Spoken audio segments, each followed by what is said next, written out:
Miarabantsika rehetra amin'ny anaran'i Jesosy Kristy dia manonona ny fiadanan'ny Tompo Jesosy hanapaka aminao hatrany sy hitoetra eo am-bavahadinao tahiny Jesosy Tompo isika rehetra. Ny hafatra ho ampitaiko amintsika androany dia miainga avy amin'ny hefipetsin'ireo elitan'izao tontolo izao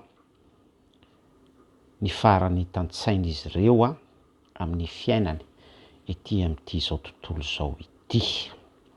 Be da be izy ireo isan'izany ry Elon Musk ary betsaka ihany koa ny elita marani-tsaina akoatra azy. Ianareo mahafantatra mihoatra ny fahafantarako. Izy ireo ry Elon Musk sy ny ekipany dia tsy mieritreritra mipetraka sy hitoetra maharitra eto amin'ity izao tontolo izao ity. Marani-tsaina be ry zareo, visionnaire ry zareo, ary fantany fa tsy misy ny paradisa terrestre izany, tsy misy fiainana ety amin'ity planeta Terre ity. Miroso ao anatin'ny fahapotehana izao tontolo izao, fahasimbana. Miroso ao anatin'ny désastre total, ny pandémie, ny cataclysme, ny catastrophe naturelle, ny zavatra be da be ohatran'izany. Dia ry zareo manana projet izy ny hipetraka sy hitoetra any amin'ny planeta ankoatra ilay tondrointsika hoe tsy taka-maso tsy hitan'ny masontsika. Dia tsy inona izany fa ohatra hoe ny planeta Mars na ny planeta hafa ankoatra ny planeta Mars. Dia efa mikatsaka sy mitady indice de vie andry zareo source de vie ary efa tsy hitoetra eto amin'ity planeta Terre ity ry zareo fa hifindra monina sy hitoetra any amin'ny planeta Mars. Dia manana vaisseau spécial privé ry zareo, efa misy izany haingam-pandeha ary efa vitany avokoa ny kajy fifindram-monina. Ny amin'izay exode hifindrany monina ho any amin'ny planeta ankoatra izay. Dia ankoatran'izay dia be da be ny projet isan-karazany izay efa miôdiôdy ao an-dohany ao, tahaka ny hoe ametaka puce amin'ny atidohan'ny olona sy ny ohatran'izany. Tena visionnaire be ary zareo, marani-tsaina be mihitsy, ary efa nampitandrina sy nanome indice ho antsika ny amin'izany ny baiboly. Ny zanak'izao tontolo izao, hoy ny soratra masina, dia marani-tsaina noho ny zanaky ny mazava. Marani-tsaina kokoa noho ny zanaky ny mazava. Zay foana ny tsy maintsy ananantsika fifandraisana matotra amin'Andriamanitra, tsy toa ahafahantsika mahita ny hevipetsin'izao tontolo izao, ary tsy mijanona fotsiny amin'izay hoe mahita ny hevipetsin' zareo, mahafantatra amin'izay hevipetsin'izay fa mahay mandray lesona ihany koa. Zay ny tena zava-dehibe. Ka an'io zany raha handray lesona isika par rapport amin'izay hoe fisainan'izy ireo sy ny fieritreretan'izy ireo hisevade, hifindra monina ho any amin'ny planeta ankoatra ny planeta Terre izay. Dia azadiny fa ny baiboly efa nampianatra antsika, Kolosianina 3:1-2, saino ny zavatra any ambony fa tsy ny zavatra ety an-tany. Ry zareo ry Elon Musk, ny elitan'izao tontolo izao misaina fiainana ankoatra n'ity fiainana planeta Terre ity. Zany ve dia tsy manaitra ny ambopontsika pino sy ny fijerintsika pino, ny fieritreretantsika pino?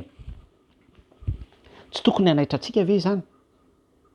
Satria amin'izao vanim-potoana iresahantsika sy fampizarantsika izao dia tena be da be mihitsy ny kristianina no matory miesona miraikiraiky.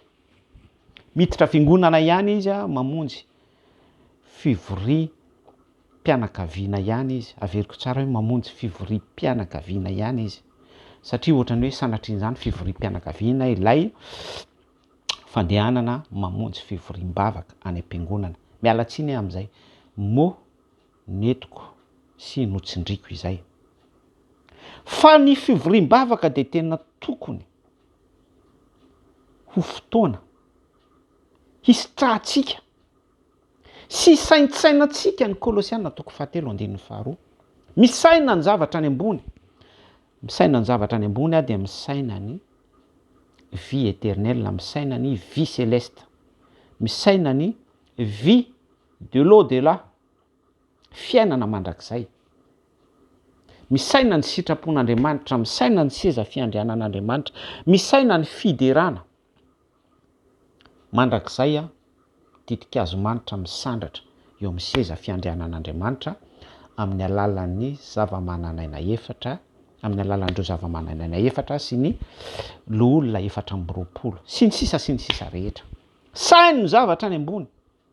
Zany hoe anio zany dia manaitra antsika kristiana hoe aoka ianao tsy hompino miraikiraiky, hompino miesina eto amin'ity tany ity, hompino matory eto amin'ity tany ity, satria be da be arak'ilay efa indisy nambarako teo ny kristianina mbola misabaka miaina ny zavatra izao tontolo izao misitraka izao tontolo izao mihirahira n'izao tontolo izao akanjon'izao tontolo izao. Ora nefa milaza azy ho mpidera, conducteur, conductrice de louange, bishop sy ny sisa rehetra misitraka mamoana, tsy misaina ny zavatra any ambony, matory miesona miraikiraiky eto amin'ity izao tontolo izao ity. Ora nefa ny olon'izao tontolo izao, Elon Musk manome fampianarana hoe sainy ny zavatra any ambony fa tsy ny zavatra ety an-tany. Sainy ny zavatra ilay tsy taka-maso, ilay tsy hitan'ny maso, fa tsy izao zavatra hitanao zao.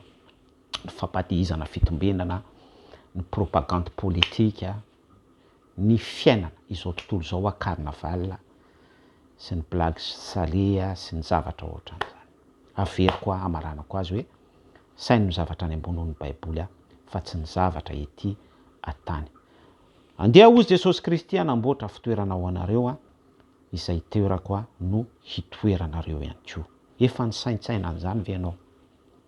Tianao Jesosy, mirary soanao. Veloma tompoko dia manaraka indray.